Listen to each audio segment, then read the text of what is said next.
প্রিয় দর্শক, আপনাদের সবাইকে স্বাগত জানাচ্ছি যে কথা বলতে চাই অনুষ্ঠানে। আজকে আমাদের সাথে অতিথি হিসেবে যুক্ত আছেন নীলুফার চৌধুরী মণি, সহ সম্পাদক ও সাবেক এমপি বিএনপি এবং জাতীয়তাবাদী গণতান্ত্রিক আন্দোলন এনডিএম এর চেয়ারম্যান ববি হাজ্জাজ। আপনাদের দুজনকেই স্বাগত জানাচ্ছি। দর্শক, আজ আমরা আলোচনা করব চলমান পরিস্থিতি সহ সমসাময়িক নানা বিষয় নিয়ে। আলোচনাটা শুরু করতে চাই মনিয়াপাকে দিয়ে। মনিয়াপা, আজকে আমরা যদি এই ছাত্র জনতার গণ অভ্যুত্থানের পর বিপ্লবের যে সরকার, সেই সরকারের বয়স 20 দিন পার হয়েছে, 22 দিনের মতো হয়েছে। তো এই 22 দিনের সরকারের কাজের মূল্যায়ন আপনার কাছ থেকে জানতে চাই। ধন্যবাদ আপনাকে। যারা শুনছেন আমার শুভেচ্ছা, অভিনন্দন, আমার সহালোচককে শুভেচ্ছা।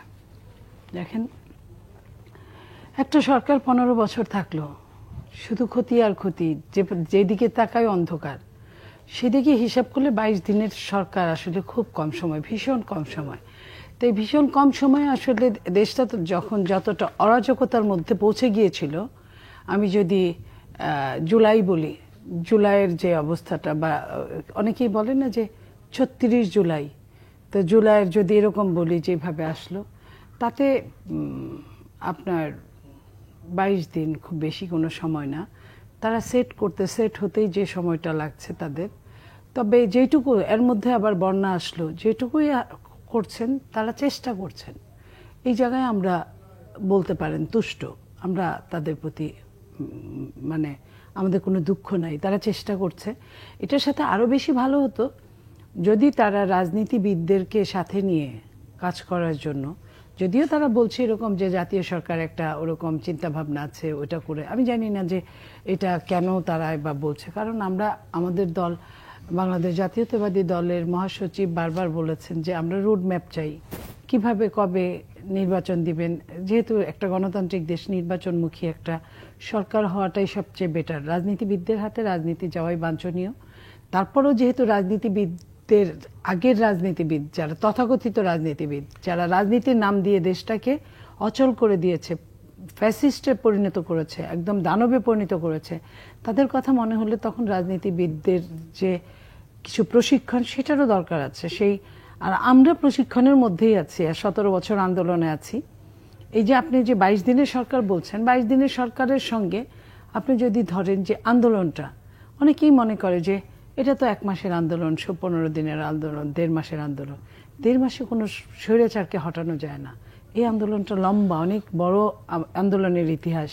এটা ক্রনোলজিক্যালি আন্দোলনটা হতে হতে হতে হতে একসময় ছাত্ররা নেমেছে। ছাত্ররা কিন্তু ওই যে বলে না যে কোনো কিছুতে একটা মানে বারুদ যদি থাকে অনেক, একটা বারুদের একটা ঘষাতে সমস্তটাই জ্বলে যায়। সমস্ত বাংলাদেশটা বারুদ হয়েছিল। আপনার সিরিয়ায় যেমন আমরা দেখেছিলাম, তিউনিসিয়ায়, যে একটা সবজি বিক্রেতা, ফল বিক্রেতা, ফল রাস্তায় বিক্রি করার সময় পুলিশ তাকে যখন বিক্রি করতে দিচ্ছিল না এবং তাকে যখন নাজেহাল করছিল, সে নিজের গায়ে কিন্তু আগুন লাগিয়ে সে কিন্তু আত্মহনন করেছিল। সেই আত্মহত্যার পরে কিন্তু সমস্ত তিউনিসিয়া জ্বলে উঠেছিল। তারপরে কিন্তু এই আরব বসন্ত বলি, আরব বিপ্লব বলি, এইটা হয়েছিল। কিন্তু এইটার পেছনের ইতিহাসটা কিন্তু অনেক লম্বা। ঠিক তেমনই বাংলাদেশ জাতীয়তাবাদী দল অনেক দিন নিষ্পেষিত হয়েছে, নির্যাতিত হয়েছে, অনেক খুন হয়েছে, গুম হয়েছে। এই গুম খুনগুলো সবগুলো যদি হিসাব করি, কিংবা আমরা যদি ওই জুলাই মাসটাও হিসাব করি, আমাদের শুধুমাত্র ছাত্র দলের ছেলেই মারা গিয়েছে হিসাবে 39 জন। আর তো অন্যরা আছে, সব মিলে আমাদের প্রায় 117 জনের লিস্ট আমরা পেয়েছি, আমাদের লিস্ট আরও আসছে। তো এই হিসেবে আমরা বলবো যে আমাদের সবার সহযোগিতায় ছাত্ররা মিলে যে একটা সরকার নিয়ে আসছে, যে আন্দোলনে বিগত পরিত্যক্ত সরকার পালিয়ে যেতে বাধ্য হয়েছে, সেইখানে আমরা মনে করি যে তাদেরকে আমরা সহযোগিতা করতে চাই সব ব্যাপারে। যদিও তারা আমাদের সহযোগিতা নিলে তাদের জন্য, রাষ্ট্রের জন্য আরো মঙ্গলময় হবে। তারা যদি নেয় আরো ভালো, তবে তারা যে প্রাথমিকভাবে যেটা করছে তাতে আমরা ভাই, আপনি তো আশাবাদী। শুধু রাজনীতিবিদ নন, আমরা যতটুকু জানি আপনি শিক্ষকতা করেন, তারপরে মোটিভেশনাল স্পিকার। তো আপনার কাছে আমার জানতে চাওয়া যে শেখ হাসিনা সরকার নিজেদের অনেক শক্তিশালী দাবি করেছিল এবং তারা প্রশাসন, পুলিশ সব ক্ষেত্রে তাদের বিশাল একটা শক্তি কাজ করত। তো হঠাৎ করে এরকম তাসের ঘরের মতো শেখ হাসিনার রাজত্ব বা সাম্রাজ্য কি যেন উড়ে গেল। জি, আপনাকে অসংখ্য ধন্যবাদ। একই সাথে আপনাকে এবং আমার সহ আলোচককে সালাম, শুভেচ্ছা, এবং যারা যারা বাংলা ভিশনের পর্দায় দেখছেন বা আগামীতে দেখবেন তাদের সবাইকে আমার সালাম ও শুভেচ্ছা। প্রথমত, আমি মোটিভেশনাল স্পিকার না, আমি একজন শিক্ষক এবং একজন একাডেমিক, এবং একাডেমিক হিসেবে অনেক লেকচার সিরিজ বা অনেক কিছুর সাথে সংযুক্ত থাকি। মোটিভেশনাল স্পিকার আমি না, এটা জাস্ট পরিষ্কার করে নিলাম। আসলে আপনি একটা সুন্দর কথা বলেছেন যে এত শক্তিশালী সরকার হঠাৎ করে তাসের ঘরের মতো উড়ে গেল, এবং মানে এতটাই শক্তিশালী সরকার যে আজ থেকে 2 মাস আগেও, মানে আপনি যেটা বললেন যে মাত্র 20 দিনের একটু বেশি, হয়তো 22 দিন মতো হয়েছে এই অন্তর্বর্তীকালীন সরকার, তারও 3 দিন আগে আসলে এই সরকারের পতন, হাসিনা সরকারের পতন ঘটে। এবং তার জাস্ট মাসখানেক আগেও সবাই একটা চিন্তা করছিল যে হয়তো হাসিনা সরকারের পতন হাসিনা বেঁচে থাকতে বা আমাদের যে কোনো কারোর জীবন দশায় আমরা দেখে যেতে পারবো না, এমন আশঙ্কাও আমাদের ভেতরে ছিল। আমি আপনাকে একটা সত্যি কথা বলি, গত বছরের মাঝামাঝি, মানে 2023 সাল, যখন 2024-এর শুরুর দিকে নির্বাচন হবে বা 23-এর শেষে নির্বাচন হবে, সেটা নিয়ে আমরা যখন সবাই চিন্তা করছি এবং আন্দোলনে আছি, বিএনপি সহ আমরা অনেকগুলো দল গত 2 বছর ধরে এক দফা আন্দোলনে ছিলাম যে এক দফা আওয়ামী লীগের ক্ষমতাচ্যুত করে নির্বাচন হওয়া। এই এক দফা আন্দোলনের একটা পর্যায়ে যে গত বছরের মাঝামাঝি আমি আসলেই বিশ্বাস করা শুরু করেছিলাম যে 2024 সালের নির্বাচনের আগে হাসিনা সরকারের পতন ঘটবে। এবং চিন্তা করার বেশ কিছু কারণ ছিল যে আপনার বহির্বিশ্বে থেকে একটা চাপ পড়েছিল, বাংলাদেশের জনগণের ভেতরে একটা ওই যে তাদের নাভিশ্বাস উঠে গেছে বলে না, মানে তারা ওই যে একদম শেষ পর্যায়ে পৌঁছে গেছে। এবং এই শেষ পর্যায়ে পৌঁছানোটা শুধু একটা না যে অনেকগুলো গণহত্যা ঘটেছে বা কেউ নির্বাচনের কিছু পায়নি এই পর্যন্ত, গত 15 বছরের নির্বাচন দেখেনি, এবং সব ধরনের ফ্রিডম অফ এক্সপ্রেশন বলেন, ফ্রিডম অফ অ্যাসোসিয়েশন বলেন, সবকিছু সবাই হারিয়েছে।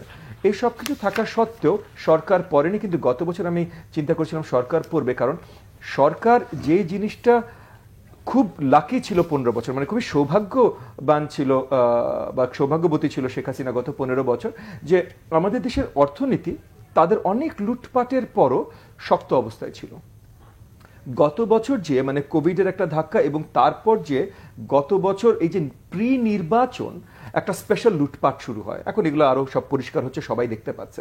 বাট 2023 সালের শুরু থেকে 2023 সালের শেষের নির্বাচনের জন্য আওয়ামী লীগের সব দোসররা, হাসিনার সব লোকজনরা, তারা আরো শক্তভাবে লুটপাট শুরু করে। এবং এই লুটপাটটা যে বছরের মাঝামাঝি এমন একটা জায়গায় যায় যে কিছুদূর প্রতীয়মান হয় যে এই লুটপাটটা যদি চলতে থাকে তাহলে ওই যে লাস্ট ডিচ এফর্ট রেভলিউশন একটা হয় না, যে মানে একদম দেয়ালে, যেমন টিউনিশিয়ার কথা আমার মাননীয় সহ আলোচক বললেন, টিউনিশিয়ার কথা, যে টিউনিশিয়াতে আরব স্প্রিংস যখন হলো, আসলে এটার প্রি হিস্ট্রি ছিল হলো তার আগের 4 থেকে 5 বছর আপনার ওই যে বৃষ্টিপাত ঠিক মতো হয়নি, এবং সেই কারণে ফসল ঠিকভাবে হয়নি। ফসল ঠিক মতো না হবার জন্য গ্রামে গঞ্জে খুব বাজেভাবে পভার্টি স্ট্রিকেন ছিল, এবং সেখান থেকে শহরে আসা শুরু হয়। সো এই যে ইকোনমিক দুরবস্থা থেকে কিন্তু আমরা ফাইনালি আরব স্প্রিংটা দেখি। একইভাবে গত বছর আমাদের ইকোনমির খুবই খারাপ অবস্থা হয়ে গেছিল। আমাদের ভাগ্য খারাপ হয়তো, এবং হাসিনার হয়তো কিছু দূর ভাগ্য ভালো, যে 2023 সালের ডিসেম্বরে আমি যেটা মনে করেছিলাম হবে সেটা ঘটেনি। এবং আমি আপনাকে আরেকটা জিনিস বলি, যে 2023 সালে যদি এরকম হবে এরকম একটা চিন্তা থেকে আমি নিজেও আমাদের এই মুহূর্তে আমাদের মাননীয় যিনি চিফ কেয়ারটেকার অ্যাডভাইজার আছেন জনাব ডক্টর মোহাম্মদ ইউনুস, ওনার সাথে যোগাযোগ স্থাপন করার চেষ্টা শুরু করি যে এরকম যদি একটা ঘটনা ঘটে, এবং তখন আমাদের একটা কেয়ারটেকার সরকারের মতো সরকার লাগবে, এবং আমার বিশ্বাস যে উনি সবচেয়ে ভালো ওই কেয়ারটেকার সরকারের চিফ অ্যাডভাইজার হতে পারেন। তো তখন আমি একটা স্থাপনা শুরু করি, এবং যেটা সত্যি কথা, একটা পর্যায়ে যে আরেকটু পরে যে আমি যেহেতু এক দফায় আমরা অনেকগুলো দল ছিলাম, বিএনপি সেই এক দফার নেতৃত্বে ছিল, সো বিএনপির নেতৃত্বাধীন যারা ছিলেন ওনাদের সাথে ওইটা নিয়ে আলোচনা শুরু করি। 2023 ডিসেম্বরে হয়নি, নির্বাচন পার করে নিয়ে গেছে শেখ হাসিনা, কিন্তু 2023 পরেও তাদের লুটপাট বন্ধ হয়নি, এবং তাদের ভাগ্যও কিন্তু আর ফিরেনি। আস্তে আস্তে যে এখন এই যে অগস্ট মাসে এসে আমরা যেটা দেখছি, যে 2023 যা মনে করেছিলাম অর্থনীতির অবস্থা, 2024 শুরুতে আমাদেরকে নতুন নতুন নাম্বারস দেওয়া হলো বাংলাদেশ ব্যাংক থেকে, মিনিস্ট্রি অফ ফাইন্যান্স থেকে, যে অর্থনীতি তারা আবার হয়তো একটু গুছিয়ে নিয়ে আসছে। এবং তারা যে পুরোপুরি মিথ্যা নাম্বারস প্রচার করছিল, এইটা এই জুলাই আগস্ট মাসে, মানে হাসিনা সরকার পড়ার সাথে সাথে তো নাম্বারস বেরোয়নি, গত কয়েক সপ্তাহ ধরে নাম্বারসগুলো আসছে এবং আমরা দেখছি যে আসলে অর্থনীতির কি অবস্থা, দুরবস্থা ছিল। এবং অর্থনীতির এই দুরবস্থাটা একটা মূল কারণ যে আমরা বাইরে থেকে মনে করেছি হাসিনার অনেক শক্তি, কিন্তু আসলে হাসিনার বেসিসে ভিত্তি ছিল একটা তাসের ঘরের উপরে। তো তাসের ঘরের উপরে যেহেতু ভিত্তি ছিল, যেই মুহূর্তে ছোট্ট একটা স্ফুলিঙ্গ চলে আসলো, ছোট্ট একটা স্পার্ক, এবং এই স্পার্কটাও তাদের শুরু করা, কিন্তু তারা হয়তো শাক দিয়ে মাছ থাকতে চেষ্টা করছিলেন কিছু একটা, যেটার জন্য তারা কোটা আন্দোলনের বৈশিষ্ট্যটা, মানে ওই যে কোর্টের রায়টা নিয়ে আসলেন। এই বৈশিষ্ট্য থেকে কোটা আন্দোলন শুরু হওয়ার সাথে সাথে এই যে জনগণের যে আপনার যে রাগটা ছিল, যেটা বের হওয়ার জন্য একটা কারণ দরকার ছিল, এই কারণটা চলে আসলো কোটা আন্দোলন।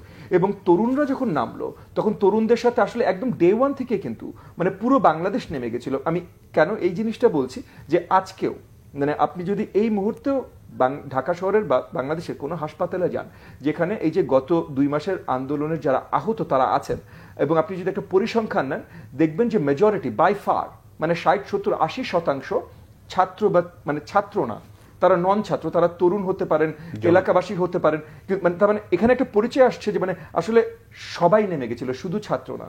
এবং ছাত্ররাও যারা ছিল তারাও কিন্তু সব পরিচয়ের ছাত্র ছিল, মানে আমার দলের বা অন্য কোনো দলের বা কোনো দল ছাড়া সব পরিচয়ের ছিল। সো আসলে একটা গণ অভ্যুত্থান ঘটেছিল। গণ অভ্যুত্থান ঘটে এই যে তাসের ঘরের উপরে ছিল একটা ভিত্তি ছিল শেখ হাসিনার ক্ষমতার, সেটা পুরোপুরি উড়ে গেছে। আমরা অন্য একটু প্রসঙ্গে যাচ্ছি, সেটা হচ্ছে আজ রাত 12টার পর থেকে সারা দেশে একযোগে যৌথ অভিযান শুরু হবে অস্ত্র উদ্ধারে। তো সরকারের এই পদক্ষেপকে আপনি কিভাবে দেখছেন?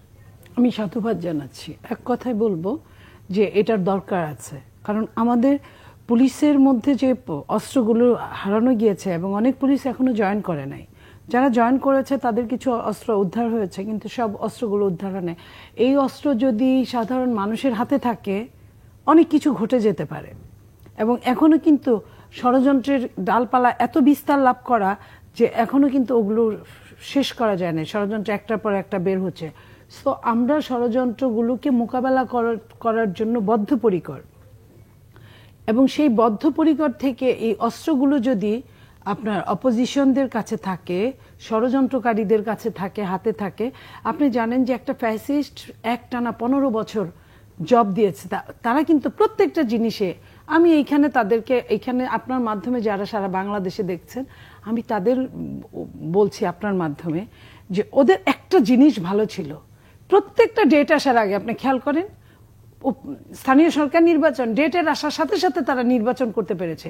এটা কিন্তু অনেক সরকার পারে না। আমি বিএনপির কথাই বলবো, আস্তে আস্তে দেরি করে তারা কিন্তু আপনার প্রশাসনিক কাজ, যত নিয়োগ করা, বাণিজ্য করো, যাই করো, কিন্তু সাথে সাথে অ্যাকশনে এই যে চাকরি দিয়েছে, তাতে হয়েছে কি, প্রথম স্টেপ, দ্বিতীয় স্টেপ, তৃতীয় স্টেপ কিন্তু তাদের লোক, সরাসরি ছাত্রলীগ করা লোক। আপনার মনে আছে কিনা জানি না, 9ম জাতীয় সংসদে একজন স্বাস্থ্যমন্ত্রী ছিল, কি নাম যেন, নর্থ বেঙ্গলের, সেই ভদ্রলোক ডাক্তার রুহুল আমিন, সম্ভবত রুহুল আমিন, যাই হোক, উনি বলছিলেন যে সংসদে, যে আমি বলেছি আল্লাহকে হাজির নাজির করে টাকা খাও, পয়সা খাও, হ্যাঁ টাকা খাও, পয়সা খাও, যাই খাও না কেন, ছাত্রলীগের ছেলে মেয়েদের চাকরি দিবা। এই যে ছাত্রলীগ নামধারী ছেলে মেয়েদের যে চাকরি দিয়েছে, তারা যে ছেলেটা 15 বছর আগে ছেলেটা মেয়েটা চাকরি করেছে, তারা এখন আপনার প্রশাসনিক এসপি, ডিসি বা আপনার তারা ওই জায়গায় যে তারা হুকুম দিতে পারে। তো এই টাইপের মানুষগুলো, যেমন ধরেন আনসার কুয়ের যে ঘটনাটা ঘটলো, তার আগে বিচার বিভাগের কুয়ের যে ঘটনাটা ঘটলো, তো এরকম আরো কু যদি হতে পারে, তাহলে ওই অস্ত্রগুলোকে অবশ্যই আপনার জায়গা মতো আনতে হবে। সরকারি অস্ত্র সরকারের ঘরেই থাকা উচিত আমি মনে করি, এটার কোনো বিকল্প হতে পারে না।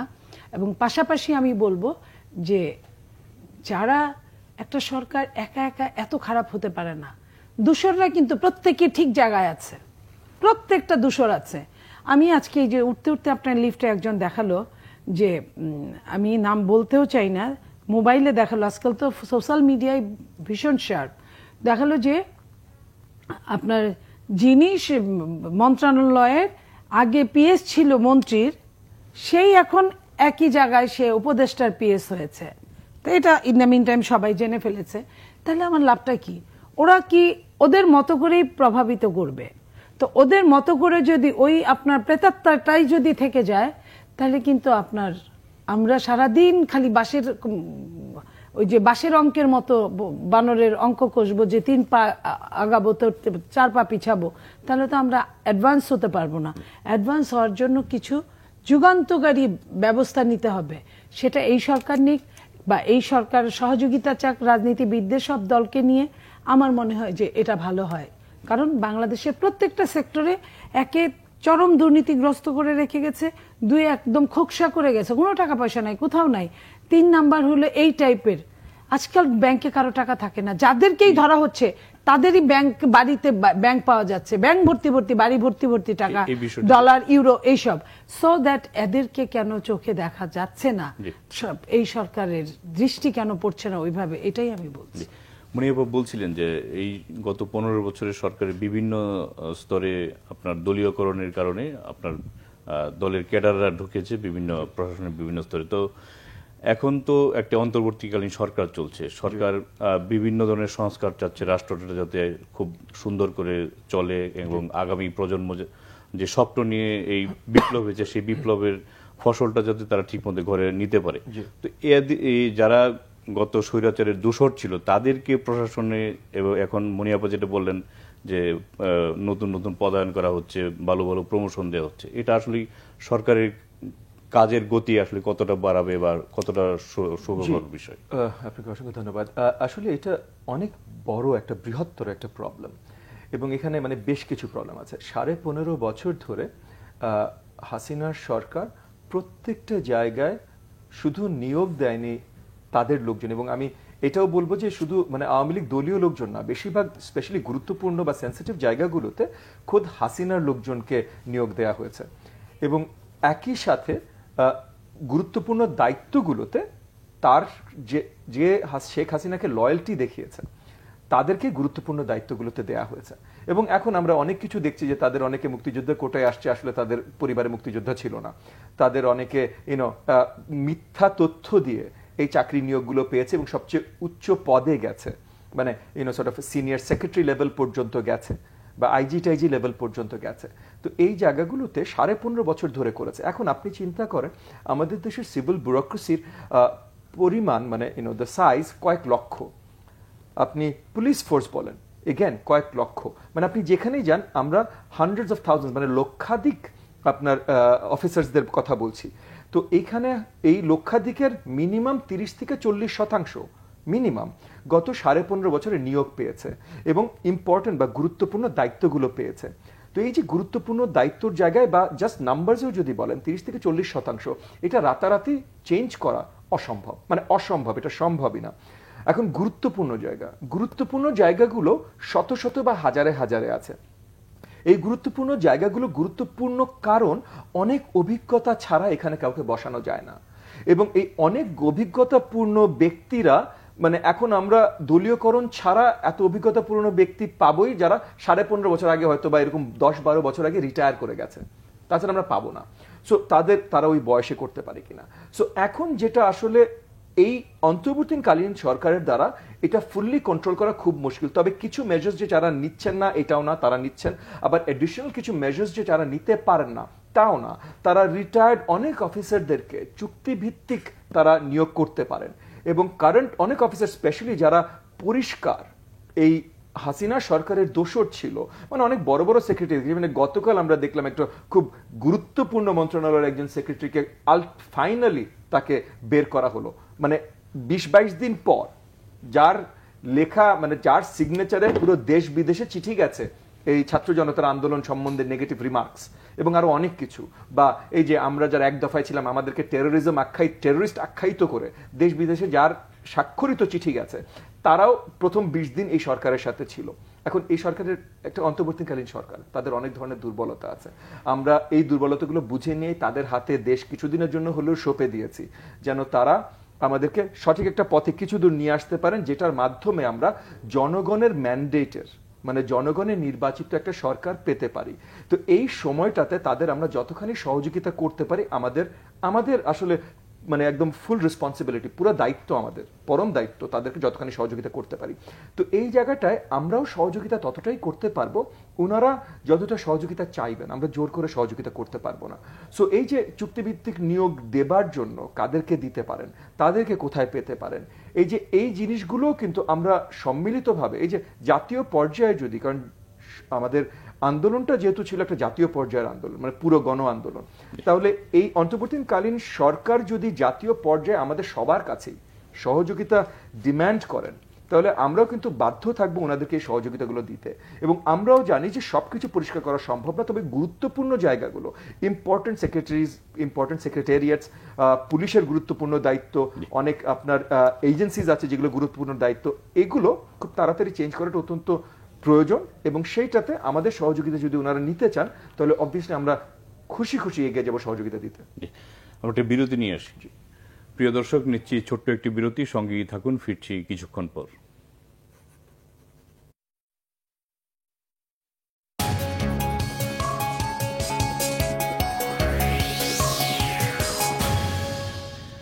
প্রিয় দর্শক, আবারও স্বাগত জানাচ্ছি যে কথা বলতে চাই অনুষ্ঠানে। ফিরছি, আলোচনা যাচ্ছি মনিয়াপার কাছে। মনিয়াপা, আজকে সম্পাদকদের সাথে মত বিনিময় করেছেন প্রধান উপদেষ্টা ডক্টর মোহাম্মদ ইউনূস, এবং সেখানে বর্তমান অন্তর্বর্তীকালীন সরকারের মেয়াদের যৌক্তিক সময় ন্যূনতম 2 বছর হতে পারে বলে সম্পাদকরা মত দিয়েছেন।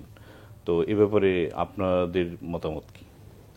দেখেন, একটা সরকার অন্তর্বর্তীকালীন বলি আর নির্দলীয় নিরপেক্ষ বলি, যেটাই বলি না কেন, আপনার ভোটবিহীন সরকার, অনির্বাচিত সরকার এতদিন থাকার কথা না। এতদিন থাকলে দেশের অবস্থা ভালো থাকে না। আমরা অতীত রেকর্ড দেখেছি, দেশের অবস্থা তখনও ভালো ছিল না। আপনার প্রথম জনগণ সবাই খুশি হয় যে হ্যাঁ, একটা স্বৈরাচারের পতন হয়েছে, একটা কম গণতন্ত্রের পতন হয়েছে, একটা আরেকটা ভালো কিছুর জন্য পতন হয়েছে। এরকম এক এক সময় এক এক জিনিসটা আসে। কিন্তু কয়েকদিন যাওয়ার পরে আপনি দেখেছেন 1/11 সময়ের কথা যদি আমি উল্লেখ করি, তখন ঢাকা বিশ্ববিদ্যালয়ের সামান্য খেলার মাঠে একটা ঘটনাকে কেন্দ্র করে কত কিছু বিশাল কিছু হয়ে গেছে। আমরা কিন্তু বাঙালিরা ভীষণ আবেগপ্রবণ একটা জাতি। আবেগে আমরা কেঁদে ফেলি, আবেগেই আমরা খুশির অতিশয্যে হো হো করে হাসি, আবেগে নাচি, আবার আবেগেই কিন্তু আবার বর্জন করি। বর্জনের সময় আমাদের হুঁশ থাকে না, আবার নেওয়ার সময় আমাদের হুঁশ থাকে না। দুইটাই যদি আপনি উন্নত দেশগুলোর দিকে তাকান, ওদের কিন্তু আবেগ কাজ করে না, ওদের কাজই কাজ করে, আবেগ কাজ করে না। সেইখানে আমাদের দেশে যারা অনির্বাচিতভাবে আসছে তারা কেউই কিন্তু পপুলারটা ধরে রাখতে পারে নাই। আমি জনগণের ডিমান্ড অনুযায়ী আজকে যারা আসছে তাদের কাছে আমি স্বনির্বন্ধ অনুরোধ করতে চাই যে আপনারা আপনাদের, কারণ ডক্টর ইউনূস সাহেব অত্যন্ত আপনার পৃথিবীব্যাপী পরিচিত একজন মানুষ, পৃথিবীব্যাপী সুনামধারী একজন মানুষ। আমরা চাই না কোনোভাবেই তার সুনামের জায়গাটা ক্ষুণ্ণ হোক। কারণ ওই যে বলে না যে পচা শামুকে পা কাটে, একবার পচা শামুকে পা কেটে শেখ হাসিনার মতো দুর্দান্ত প্রতাপশালী, মানে অসহ্য ক্ষমতাধর একজন ব্যক্তি মানুষকে মানুষ হিসেবে গণ্য করে না, সে নিজেকে গডের মতো মনে করত। আমি পচা শামুকে পা কাটার মতোই বলবো, অথবা আমি তাসের ঘরের কথা যেটা উনি বললেন ওরকমই বলবো। কখনো কেউ কল্পনা করে নাই তার 3-4বারের ক্ষমতা নেওয়ার সময় যে এরকম করে তাকে যেতে হতে পারে পেছনের দরজা দিয়ে তড়িঘড়ি করে। আর 2-1 মিনিট হলে জনগণ কিন্তু তাকে প্রায় ধরেই ফেলেছিল। এই যে জনগণ ঢুকে গেল গণভবনে, সেই জায়গায় বলতে চাই যে বাংলাদেশের জনগণের রক্তে রাজনীতি। আপনি খেয়াল করেন, আমরা 90, আমাদের কোনোটাই হয়তো বা অনেকটাই ম্লান হয়ে গেছে সবগুলাই, কিন্তু ম্লান হলেও কিন্তু ঘটনা সত্যি। 90 সময় আমার বিশ্ববিদ্যালয় জীবন, আমি 90টা আগে আমি স্কুল কলেজ বিশ্ববিদ্যালয় 3টাই দেখেছি খুব কাছে থেকে। সেইখানে আমি দেখেছি 90টার যে অবস্থা, 2024-এ ওরকম অবস্থা ছিল, কিন্তু 90 কিন্তু ম্লান হয়ে গেছে। 2024 আরো বেশি তাগড়া সন্তানদের আমাদের প্রাণ হারিয়েছে, আরো বেশি তাজা রক্তের উপর দিয়ে আমাদের আসতে হয়েছে। কিন্তু আমরা চাই না যে 24টা ম্লান হয়ে যাক, 24 যাতে ম্লান না হয়ে যায়। আজকে দেখেন, অনেক কথা বলি, যে উনি বলেছেন যে হসপিটালে এখনো যে অসহায় তাদেরকে যেভাবে ট্রিটমেন্টের জন্য দরকার আমরা কিন্তু দেখি নাই, সেইভাবে দেখি নাই। সত্যি এটা দুঃখজনকভাবে বললাম। যারা চলে গেছে তাদেরকে যেভাবে রিপোর্ট করার কথা আমরা একদিন আমার সাথে তৎকালীনে মন্ত্রী পলকের অনেক বড় দ্বন্দ্ব হয়েছিল যখন শাহবাগ ছিল, তারুণ্য ছিল শাহবাগের। তখন এই মুক্তিযোদ্ধা আমাদের শহীদ কতজন, এই 30 লক্ষ শহীদ আর না 1 লক্ষ শহীদ না 75,000 শহীদ, আমরা বইপত্র দেখে যখন আমি জানতে চাইলাম যে একটা দেশের নাগরিক হিসেবে এটা আমার জানার দায়িত্ব যে সত্যিকার অর্থে কতজন শহীদ হয়েছে। এটা কিন্তু 64টা জেলায় জরিপ করলে কিন্তু 1-2 ব্যাপার, কিন্তু কেউ কখনো করে নাই। কেউ বলেছে 30 লক্ষ, কেউ বলেছে 3 লক্ষ, কেউ বলেছে 1 লক্ষ। এই নিয়ে কিন্তু আমাদের দ্বন্দ্ব হয়েছে। ঠিক একই অবস্থা এখন তো 24 সালে বেশি তো, যতই মানুষ মারা যাক লক্ষাধিক তো মারা যায় না, 50,000 তো মারা যায় না। প্রশ্ন নেই, অবশ্যই এখানে শহীদ নিয়ে প্রশ্ন আছে। শহীদ নিয়ে যে প্রশ্নটা আছে আমি সেটা বলছি, আপনি আমার কথাটাই ধরেন। 30 লক্ষর জায়গায় আমি কাউন্ট করতে চাই। কাউন্ট করা তো আমার দোষের কিছু না। আমার বাবা আমার সাথে অসত্য কথা বলেছে, আমি তো আমার সন্তানদের সাথে অসত্য কথা বলতে পারি না। আমি ওই জন্যই বলেছিলাম। ঠিক আজকের কথাটা বলছি, আজকে যত মানুষ চলে গেছে আমাদের মাঝখান থেকে 24-এ, সেটা বের করা কিন্তু কোনো ওরকম ব্যাপার না যদি আমরা ওইভাবে জরিপ করি। কিন্তু যেভাবে যাদের রক্তের উপর দাঁড়িয়ে আমরা এই স্বাধীনতা, দ্বিতীয়বারের স্বাধীনতা পেলাম, আমরা কিন্তু ওইভাবে দেখছি না। আমরা ওই জায়গাগুলা আমরা চাই যে ওই জায়গাগুলা রিসাবলিং হোক এবং তড়িৎ গতিতে। সেটা না করে যদি আমরা 2 বছর বলি, আমরা ডেভেলপমেন্টের জন্য 2 বছর কেন, একটা মেট্রো রেল যদি 1 বছরের অধিক সময় লাগার কথা বলে যদি 7 দিনে 15 দিনে চলার যোগ্য হয়ে যেতে পারে, তাহলে কিন্তু চাইলে আইনের অনুশাসনটাকে বলবৎ রেখে, যেটা শুনলাম যে এই যে আজকে রাত থেকে আপনার অস্ত্র উদ্ধারের জন্য নামবেন, সেই আইনের যদি শাসনটা যদি থাকে তাহলে কিন্তু আপনার বেশি দিন লাগে না রোড ম্যাপ দিতে। এই রোড ম্যাপটা যদি দেয় রাজনীতিবিদদের জন্য এটা একটা পাথেয় হয়ে থাকবে। বই আপনার কাছে আসছি, সেটা হচ্ছে যে গত 15 বছরে সংবিধানকে নানাভাবে আপনার কাটাছেঁড়া করা হয়েছে, মানবাধিকার লঙ্ঘন করা হয়েছে, সংবিধানের কাটাছেঁড়ার নামে নির্বাচন ব্যবস্থাকে ধ্বংস করা হয়েছে। এখন যখন নাকি এই ছাত্র জনতার বিপ্লবের পরে যে সরকার, তাদের কাছে অনেকেই দাবি করছেন যে সংবিধান পুনর্লিখনের, আসলে পুনর্লিখনের প্রয়োজনীয়তা কতটুকু? এটা আসলে খুব কমপ্লিকেটেড একটা ইস্যু, অত্যন্ত কমপ্লিকেটেড একটা ইস্যু। এবং গত 2-3 দিন আগে বোধহয় আমার মনে হয় আপনিও কথায় একটা রেফারেন্স টানছিলেন। I think Centre for Governance Studies বা CGS এর একটা সেমিনার হয়েছিল, ওখানে আলী রিয়াজ সাহেব শুদ্ধ আরো অনেক জ্ঞানী গুণী ব্যক্তিত্বরা ছিলেন, সাথে আমাদের ছাত্র সমন্বয়কদের রিপ্রেজেন্টেশনও ছিল। সেখানে এই সাংবিধানিক আলোচনা হচ্ছিল। দেখেন, একটা সংবিধান প্রণয়ন অত্যন্ত ডিফিকাল্ট একটা কাজ প্রথমত, কারণ এখানে শুরুতে, কারণ সংবিধান একটা কন্ট্রাক্ট যেটার ভিত্তিতে পুরো স্টেটটা তৈরি হয়। সো জনগণের সাথে স্টেটের কি সম্পর্ক, সেই কন্ট্রাক্টটা হলো সংবিধান। তো এইটা আসলে জনগণের ম্যান্ডেট ছাড়া এই সংবিধান তৈরি করা যায় না। আমরা 72-এর সংবিধান আমরা ধরে নিয়েছিলাম যে জনগণের ম্যান্ডেটে মোটামুটি তৈরি হয়েছে, কারণ তখনকার যে ওই যে 70-এর যে নির্বাচন, আপনার প্রভিন্সিয়াল অ্যাসেম্বলি এবং আপনার ন্যাশনাল অ্যাসেম্বলি, এই নির্বাচনে যারা নির্বাচিত হয়েছিল 460+ বোধহয়, ওখানে যারা পাকিস্তানের সাপোর্ট করেছিল বা এরকম কিছু, তাদেরকে বাতিল করে বাকি সবাইকে নিয়ে কনস্টিটিউয়েন্ট অ্যাসেম্বলিটা করা হয়। সো বেসিক্যালি কনস্টিটিউয়েন্ট অ্যাসেম্বলিতে জনগণের রিপ্রেজেন্টেটিভরা ছিল। এবং তারপরও একটা ইমার্জেন্সি সিচুয়েশনে 9 মাসের মতো সময় একটা নতুন সংবিধান প্রণয়ন করা হয়, যেটার আদলে 72 থেকে আজ পর্যন্ত আমাদের সরকার পরিচালনা চলছে। এখন মনে করেন আমি নিজে মানে গত 10 বছরে এই সরকার বিরোধী আন্দোলন করেছি, গুম হয়েছে, অনেক কিছু হয়েছে, এবং আমার বিজ্ঞ সহ আলোচক এবং উনার দলের হাজার লক্ষ নেতাকর্মীদের সাথে একই জিনিস 12 বেশি হয়েছে। সো আমরা অনেক আন্দোলন করেছি। গত 2 মাসের আন্দোলনগুলোতেও সম্মুখীন থেকে ছিলাম, মানে রাবার বুলেট থেকে শুরু করে অনেক কিছু হয়েছে, আত্মগোপনে যেতে হয়েছে, বাসায় বারবার রেইড হয়েছে, অনেক অত্যাচার সহ্য করেছি। তবে আমাদের এই যে গণ অভ্যুত্থান এবং এই আন্দোলন, আমরা ঠিক আসলে 71-এর সাথে কম্পেয়ার করে স্বাধীনতা, মজা করে আমরা বলি, খুশি হই, উৎসাহের সাথেই বলি, বাট আসলে 71-এর স্বাধীনতা যুদ্ধের সাথে ঠিক কম্পেয়ার করা যায় না, এটা প্রথমত। সো এখন অনেকেই বলছেন যে আমরা টোটাল একটা রেভলিউশনের মাধ্যমে এসেছি, রেভলিউশনের মাধ্যমে নতুন সরকার, নতুন সংবিধান, সবকিছু হবে। আসলে আমরা বড় একটা বিপ্লব ঠিকই হয়েছে, বড় একটা আন্দোলনে আমরা জয়লাভ করেছি, কিন্তু একটা ফ্যাসিস্ট সরকারকে সরাবার, এর আগে আমাদের সরকারের বৈশিষ্ট্য ছিল না, এইটা চিন্তা করাটা ভুল হবে। আমাদের সরকারে যারাই সরকার পরিচালনায় ছিলেন অনেক ভুল করেছেন। এই ভুলের সাথে আমাদের দেশের পলিটিক্যাল কালচারও কিন্তু একেবারে মানে ইন্ট্রিকেটলি জড়িত।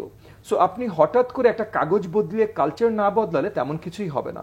আমাদের যে সংবিধানটা অরিজিনালি ছিল অনেকগুলো ভুল ছিল, আর্টিকেল 70 বা অনেক কিছু ছিল। গত 15 বছরে 13th অ্যামেন্ডমেন্ট বাতিল করেছে, 15th অ্যামেন্ডমেন্ট ঢুকিয়েছে, এরকম অনেক কিছু করেছে যেগুলো পুরোপুরিভাবে ভুল ছিল। বাট এই ভুলগুলো শুধরানোর জন্য পুরো পরিষ্কার নতুন একটা সংবিধান লাগবে, এইটাও আমি আসলে সঠিক বলে মনে করি না। তাই বলে আমি মনে করি বলেই যে এটাই সত্যি তা না, ক্ষমতা জনগণের হাতে যাওয়া উচিত। আমি যেটা বিশ্বাস করি যে একটা সংবিধান যদি আমার নতুন প্রণয়ন করতে হয় তাইলেও কিন্তু জনগণের ম্যান্ডেট নিয়ে কনস্টিটিউয়েন্ট অ্যাসেম্বলি নিতে হবে। তো এই কনস্টিটিউয়েন্ট অ্যাসেম্বলি তার মানে একটা নির্বাচন ছাড়া হবে না। আমি মুখের কথায় তো কনস্টিটিউয়েন্ট অ্যাসেম্বলি করতে পারি না। যেমন মনে করেন 5ই অগস্ট একটা ইমার্জেন্সিতে ছাত্রদের যারা নেতৃত্ব দিয়েছিল, রাজনৈতিক দলে যারা নেতৃত্ব দেন, আমরা অনেকেই, এবং যারা যেই আমাদের দেশের আমাদের প্রাইড, আমাদের আর্মড ফোর্সেস, তাদের নেতারা একত্রিত হয়ে আমরা একটা ইন্টারিম সরকারের জায়গায় আসলাম। তো এই যে ইন্টারিম সরকারটা, এটা 18 কোটি জনগণের ম্যান্ডেটে আসে নাই, কিন্তু আমাদের মতো 100-200 জনের ম্যান্ডেটে এসছে। এবং আমরা বিশ্বাস করি যে 18 কোটি ম্যান্ডেট তখন আনা সম্ভব ছিল না। কিন্তু এখন নতুন কনস্টিটিউশনও যদি প্রমাণ হতে হয় তাহলে 18 কোটির ম্যান্ডেট মানে একটা নির্বাচন জাতীয় কিছু একটা হতে হবে।